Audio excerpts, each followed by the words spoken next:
Si les choses ne marchent pas avec lui, tu me reprendras, n'est-ce pas, demanda-t-elle. J'ai ri, j'ai raccroché le téléphone et j'ai réservé un voyage pour Bali. Elle venait tout juste d'être larguée, et mon vol est demain. Le bruit de ma fourchette contre l'assiette résonnait comme un coup de feu au milieu du silence tendu de notre table. J'observais Maya, ma petite amie depuis 3 ans. Elle faisait glisser son doigt sur l'écran de son téléphone, sous la nappe blanche en lin, son pouce bougeant avec une énergie frénétique qu'elle ne réservait plus à nos conversations. Une grande nouvelle au travail ? Demandai-je, tentant de garder une voix légère, neutre. J'étais devenu un expert en neutralité. Elle ne leva pas les yeux. Ah, oui, quelque chose comme ça. C'était devenu le rythme de nos vies depuis 2 mois.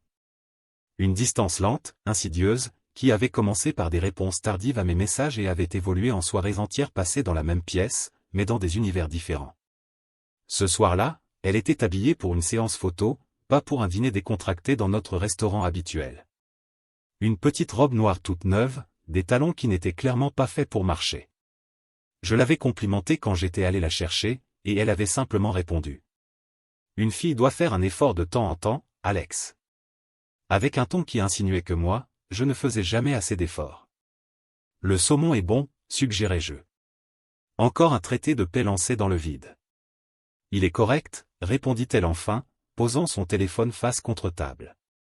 Un sacrifice délibéré. Ses yeux, d'un vert éclatant dans lequel je croyais autrefois pouvoir me noyer, balayèrent la salle à la recherche de tout, sauf moi. Un peu exagéré, pour être honnête. Pas aussi bon que la dernière fois. Il n'y avait pas de « dernière fois ».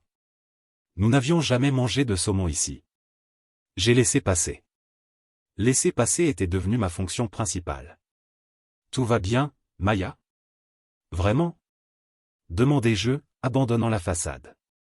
Tu sembles distante. Elle soupira. Un long soupir de lassitude que je connaissais trop bien. Celui qui précédait toujours un sermon sur ma sensibilité ou ma dépendance. Tout va bien, Alex. C'est juste, des trucs d'adulte. Le travail est intense. Tu ne comprendrais pas la pression. Et voilà. La caresse condescendante sur la tête. Toi, mon petit ami simple et sans ambition, tu ne pourrais jamais comprendre ce monde de haute intensité dans lequel j'évolue. Pourtant, j'étais graphiste, je dirigeais ma propre petite agence, prospère et reconnue. Je comprenais parfaitement les délais et les clients. Mais j'avais appris qu'en parler ne faisait qu'allonger ces soupirs condescendants. D'accord, répondis-je, avalant une bouchée de ce saumon trop assaisonné. Il avait le goût de cendre. Je vérifiais juste, dit-elle en esquissant un sourire mince, protocolaire. C'est gentil, mais je gère. Le reste du repas se dissipa dans un brouillard de conversations triviales, si fragiles qu'elles auraient pu se briser d'un souffle. J'ai payé l'addition, un autre rituel silencieux. En marchant vers la voiture, elle me précédait d'un demi-pas, la posture raide. La connexion était perdue. J'avais l'impression d'escorter une inconnue élégante jusqu'à son hôtel. Une semaine plus tard, le silence de mon appartement était devenu une présence physique. Un mardi soir. J'étais affalé sur le canapé, gribouillant distraitement, lorsque j'ai entendu sa clé dans la serrure. Mon cœur fit un petit bond idiot et plein d'espoir. Elle n'utilisait plus sa clé depuis des semaines, me demandant toujours par message d'ouvrir. Elle entra précipitamment, les joues rosées, les yeux illuminés par une excitation qui contrastait brutalement avec son abattement du restaurant. Elle paraissait triomphante. « Salut », dis-je en laissant tomber mon carnet de croquis. « Alex », dit-elle, la voix haletante. Elle ne retira même pas son manteau, se plantant au milieu du salon comme une agente immobilière prête à faire visiter l'endroit. « Il faut qu'on parle. » Ces 4 mots m'ont frappé en plein torse, comme un coup physique. Je savais. Au fond de moi, depuis la soirée du saumon, je savais que cela allait arriver. « D'accord », répondis-je, ma voix étonnamment ferme. Elle inspira profondément, mais ce n'était pas un soupir nerveux. C'était le souffle de quelqu'un sur le point de réciter un discours soigneusement répété. J'ai rencontré quelqu'un. Les mots flottèrent dans l'air, simples et dévastateurs. Il s'appelle David, ajouta-t-elle, comme si ce prénom était une relique précieuse. C'est associé dans une société de capital risque. Il est incroyable, Alex. Tout ce qu'il a accompli, la vie qu'il mène. Il a un avion. Un vrai jet privé. Je la fixais. J'essayais de traiter ces mots, mais ils étaient tellement absurdes, tellement clichés, qu'ils ricochaient contre mon esprit engourdi. Un avion? Elle me quittait pour un homme qui avait un avion. Alors c'est ça, réussis-je à dire, les mots lourds dans ma bouche. 3 ans. Et tu me quittes parce qu'il a un avion? Une lueur d'agacement passa sur son visage. Ne sois pas simpliste, Alex. Ce n'est pas l'avion, c'est ce qu'il représente, l'ambition, la détermination, une vie sans limite. Ses yeux parcoururent mon appartement chaleureux, mon carnet de croquis sur le canapé. Toi, tu es confortable. Tu es ma zone de confort. Tu es satisfait ici, dans cette petite bulle. David, lui, c'est l'aventure. C'est la mise à niveau. La mise à niveau? Le mot fut comme un coup de poing dans l'estomac. J'étais la version 1.0 et elle était prête à installer le nouveau modèle, amélioré. Je vois, répondis-je, parce que je ne savais plus quoi dire. Que peut-on dire quand la personne qu'on aime déclare qu'on est obsolète? Elle interpréta mal mon silence comme une acceptation. Sa posture se détendit et un sourire condescendant effleura ses lèvres. Ce sourire me brisa plus que tout le reste. C'était le sourire qu'on adresse à un enfant qui a enfin compris une leçon difficile. Écoute, dit-elle en s'avançant, la voix baissant dans un ton complice. Ne le prends pas mal. Tu es un type bien. Tu es gentil. Tu es stable. Tu es mon filet de sécurité. Elle fit une pause, laissant l'expression filet de sécurité flotter entre nous. Ce n'était pas un terme affectueux, c'était une étiquette. Si les choses ne marchent pas avec lui, continua-t-elle en penchant la tête, comme si elle m'offrait le plus généreux des prix de consolation, tu me reprendras, n'est-ce pas? Je veux dire, c'est nous. Ce que nous avons est réel. C'est juste en pause. Je la regardais. Je la regardais vraiment. La femme avec qui j'avais planifié un avenir. Celle que j'avais aimée. Et à cet instant, je ne vis pas la personne que je croyais connaître. Je vis une étrangère qui venait de m'annoncer, calmement et avec assurance, que mon rôle dans sa vie était d'attendre indéfiniment en coulisses, un remplaçant fiable pour la star qui pourrait oublier son texte. La colère, la douleur, la trahison. Une tempête hurlait en moi. Mais à la surface, une froideur glaciale et profonde s'installa. La froideur de ce qui est définitif. D'une porte non seulement fermée, mais verrouillée et scellée à jamais. Je ne criais pas. Je ne pleurais pas. Je ne suppliais pas. Je fixais simplement la femme qui me voyait comme un plan de secours et dis, d'une voix étrangement calme. Je pense que tu ferais mieux de partir maintenant. Un instant, elle sembla surprise, comme si elle s'attendait à une dispute, ou pire, à une acquiescence reconnaissante. Puis son sourire revint, plus mesuré cette fois. D'accord. Si c'est comme ça que tu veux réagir. Tu as besoin de temps pour digérer. Je comprends. Elle se retourna et quitta mon appartement. Quitta ma vie sans un regard en arrière. La porte se referma avec un déclic, et dans le silence résonnant, je m'assis sur le canapé, face à l'esquisse d'une vie dont nous avions parlé. Une maison, un chien, des enfants qui me regardaient depuis le sol. La tempête en moi s'éteignit, remplacée par une pensée unique, cristalline, j'étais le plan B. La constatation ne s'accompagna pas de larmes, mais d'une étrange clarté libératrice. Le jeu était terminé et on venait de m'annoncer, sans équivoque, que j'avais perdu. Mais en restant assis dans ce silence, je compris autre chose, la seule façon de perdre un jeu auquel on n'a jamais accepté de jouer, c'est d'en sortir calmement. Le clic de la porte fut le point final d'une phrase de 3 ans. Je ne bougeais pas. J'étais assis sur le canapé, le bourdonnement du réfrigérateur comme unique son dans l'immensité soudaine de l'appartement. L'air portait encore un léger parfum d'aile, une senteur que j'associais autrefois au retour à la maison, désormais simple fantôme d'un mensonge. La tempête d'émotions que j'attendais, la rage, le chagrin déchirant, ne vint jamais. À la place, une étrange et profonde sérénité m'envahit, comme une neige fraîche recouvrant un paysage. La sérénité de la certitude absolue. Il n'y avait rien à sauver, rien à défendre. Elle ne m'avait pas seulement quitté, elle m'avait rabaissé. La clarté était brutale, mais nette. Pas de questions sans réponse. Je savais exactement où j'en étais, sur le banc de touche. Je me levai. Des gestes mécaniques. Mon regard tomba sur le carnet de croquis au sol. Il était ouvert sur une page où j'avais griffonné un concept de logo, un nœud abstrait et tordu qui se résolvait en un oiseau en vol. L'ironie était si vive qu'elle en devenait presque drôle. Je pris le carnet et le refermai. Cette vie, celle que je dessinais avec Maya dans les marges, était finie. Mon regard parcourut la pièce et, pour la première fois, je la vis non comme notre espace, mais comme le musée de ma propre naïveté.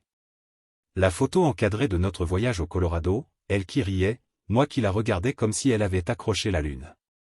Le vilain vase en céramique qu'elle avait façonné dans un atelier et que j'avais fait semblant d'aimer. Le plaid duveteux qu'elle adorait, jeté sur le fauteuil. Une énergie étrange vibrait dans mes veines. Ce n'était pas de la colère, mais du but. J'allai jusqu'au placard du couloir et en sortis un unique carton de déménagement, de taille moyenne. Je n'avais pas besoin de plus. Je commençai un inventaire méthodique de l'appartement, mon esprit réduit à une liste froide et impersonnelle. Ce n'était pas une purge de cœur brisé. C'était une extraction. Je commençai par la salle de bain, ses crèmes hydratantes hors de prix, le flacon à moitié vide de parfum, un sèche-cheveux, une trousse de maquillage. Tout finit dans le carton. Ce n'était ni violent ni précipité, c'était clinique. Chaque objet était la preuve d'une présence qui n'était plus la bienvenue. Dans la chambre, je pris quelques romans sur sa table de chevet, un élastique oublié, un sweat qu'elle avait laissé derrière elle. Je ne m'attardai pas sur les souvenirs liés à ces choses. J'étais un archiviste, emballant une exposition définitivement close. Le dernier objet fut la photo du Colorado. Je la sortis du cadre.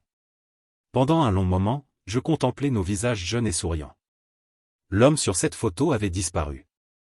Il venait d'être poliment informé de sa propre insignifiance.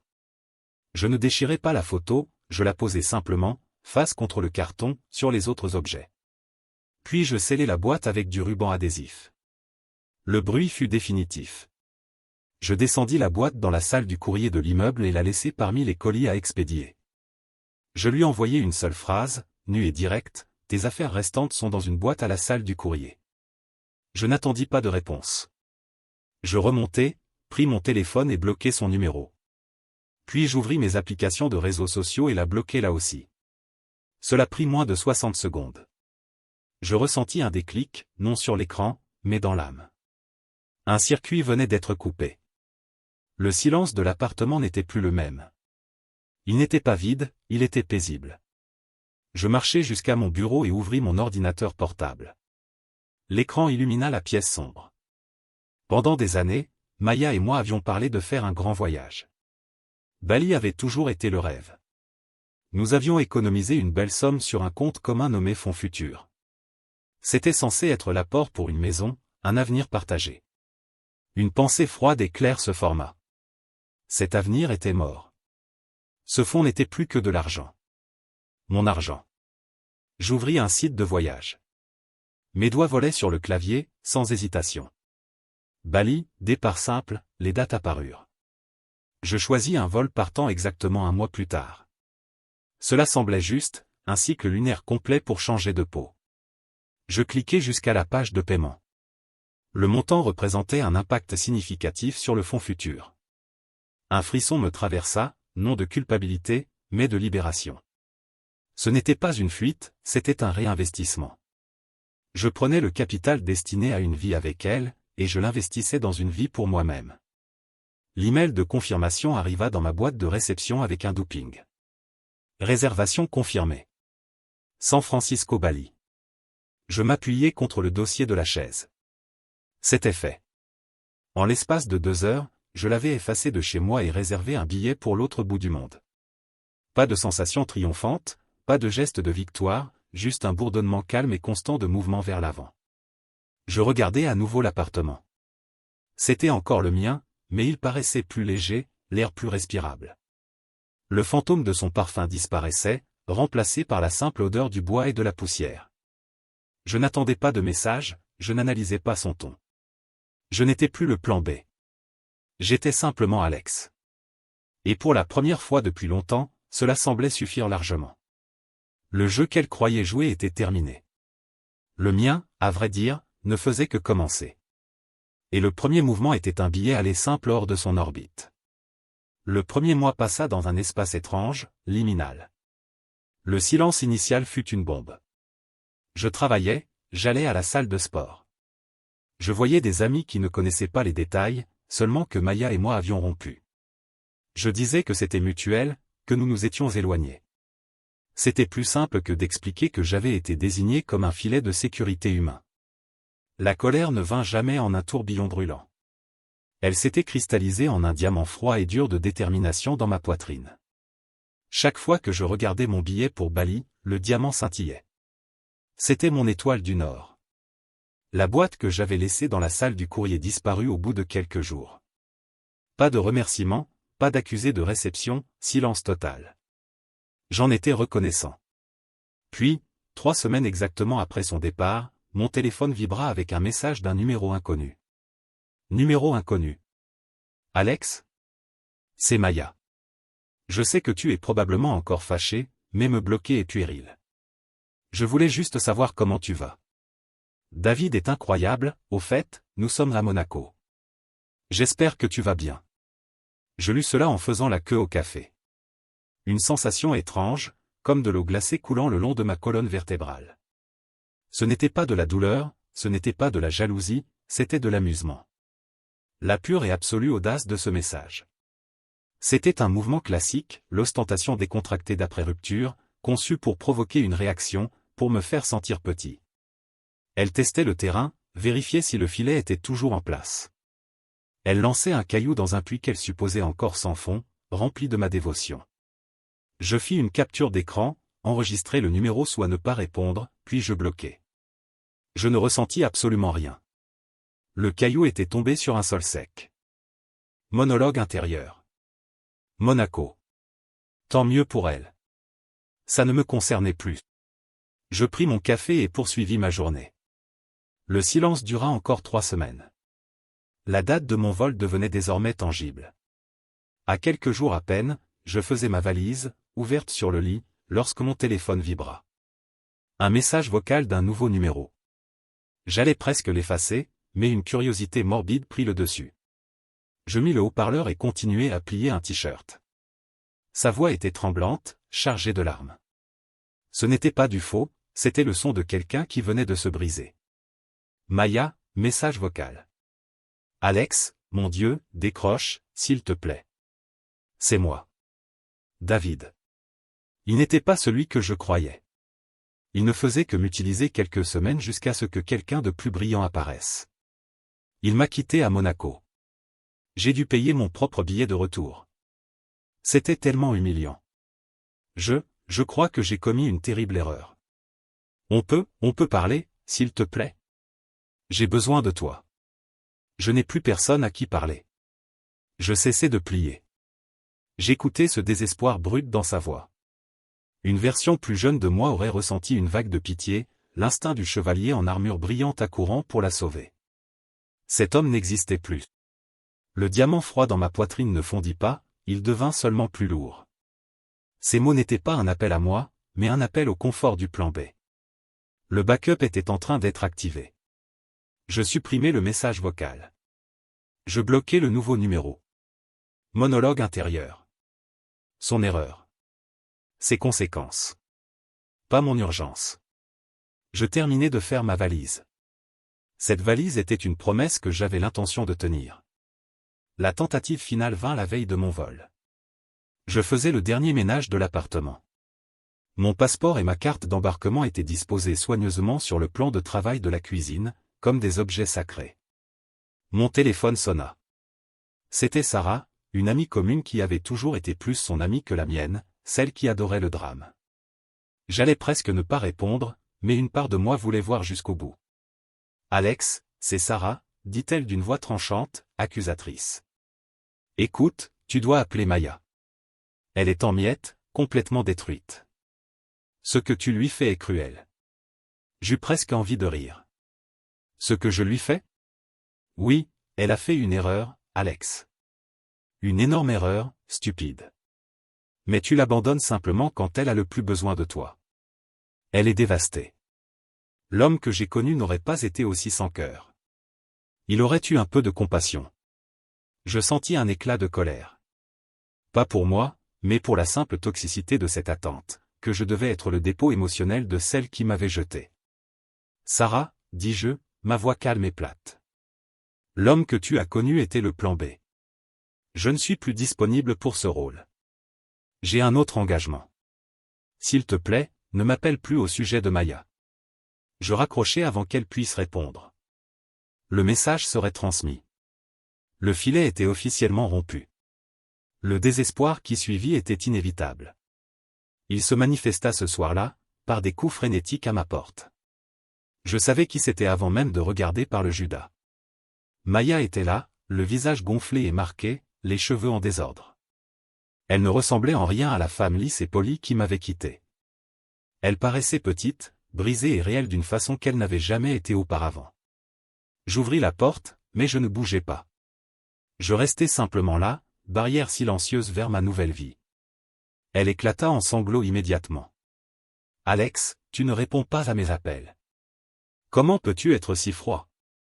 Je t'ai dit que j'étais désolé. Qu'est-ce que tu veux, Maya? » Ma voix était ferme. Je me sentais comme un scientifique observant une espèce fascinante et volatile.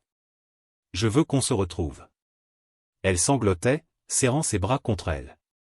J'ai été stupide, aveugle. Je le vois maintenant. Tu es mon roc. Tu es la seule chose bonne et réelle qui me soit arrivée. David était un mensonge, un profiteur. S'il te plaît, on peut faire comme si rien ne s'était passé? S'il te plaît. Elle me regarda, les yeux suppliants, attendant le réconfort, le pardon, le port sur qu'elle avait toujours tenu pour acquis.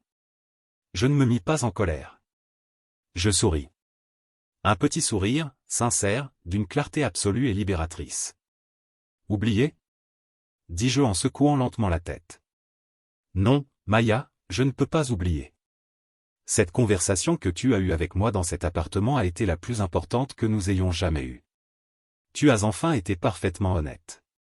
Tu m'as dit que j'étais le plan de secours. Et tu sais quoi? Je t'en suis reconnaissant. Elle me fixa, confuse. Reconnaissant? Oui. Ça m'a libéré. Je désignais l'appartement vide et propre autour de nous. Je ne suis pas ton filet de sécurité. Je ne suis pas ta zone de confort et je n'attends certainement pas de voir si ta vie avec quelqu'un d'autre marche. Son visage commença à se décomposer, l'espoir se changeant en panique. Elle vit mes valises rangées près de la porte. Où vas-tu? Je me tournai et fis quelques pas jusqu'au plan de travail de la cuisine. Je pris mon passeport et la carte d'embarquement imprimée. Je les levai pour qu'elle puisse voir la destination, la date, l'heure. Le vol était dans 10 heures. Tu m'as demandé il y a 3 mois, dis-je, ma voix basse mais parfaitement claire dans l'air immobile, si je te reprendrais si les choses ne marchaient pas avec David. Une lueur de cette vieille et euphorique espérance revint dans ses yeux. Oui. Je regardai de la carte d'embarquement à elle. Ça n'a pas marché? Alors ma réponse est non. L'espérance se brisa. Son visage se tordit, non de tristesse, mais d'une rage pure, crue et incontrôlable. Le masque était tombé pour de bon. C'était son vrai visage, celui qu'elle cachait sous les larmes et les excuses. Espèce d'enfoiré, cracha-t-elle d'une voix venimeuse. Un salaud froid, sans cœur. Tu n'as jamais été l'homme que je croyais. Tu es tout simplement pathétique. Je ne bronchais pas. Je la regardais simplement, cette étrangère furieuse et humiliée sur mon seuil. Non, Maya, dis-je, ma voix tombant presque dans un murmure, chargé d'une dernière vérité absolue. Je suis exactement l'homme que tu m'as dit que j'étais. Celui qui joue la sécurité. Je jetai un regard à mon billet dans la main, puis de nouveau vers elle. Et maintenant, la chose la plus sûre pour moi est de rester le plus loin possible de toi. Adieu. Je n'attendis pas de réponse. Je refermai la porte. Ce ne fut pas un claquement, mais un clic ferme, définitif. Le son d'un coffre qui se scelle. Le lendemain matin, je pris un taxi pour l'aéroport. Lorsque l'avion décolla, traversant les nuages, je regardai la ville rapetisser en dessous. La tempête de son arrivée, le silence de mon départ, l'effondrement désespéré de ses tentatives, tout cela semblait une histoire arrivée à quelqu'un d'autre. Je m'adossai à mon siège. Elle avait raison sur un point. David était une aventure. Il a été l'aventure qui m'a montré que je valais plus que d'être le lot de consolation de quelqu'un. Et pour cela, je suppose que je devrais les remercier tous les deux. L'avion vira, filant vers l'ouest en direction du soleil. Je fermai les yeux, non pour dormir, mais pour me reposer dans le calme, dans la paix profonde de ma propre et irremplaçable compagnie. Commentaire Monsieur Reddit. Alors, Maya pensait vraiment que notre héros allait rester éternellement sur le banc de touche, prêt à courir dès qu'elle sifflait? Eh bien, mauvaise nouvelle, ma belle, quand on traite quelqu'un comme un plan B, il finit par prendre un vol en première classe, loin, très loin de toi.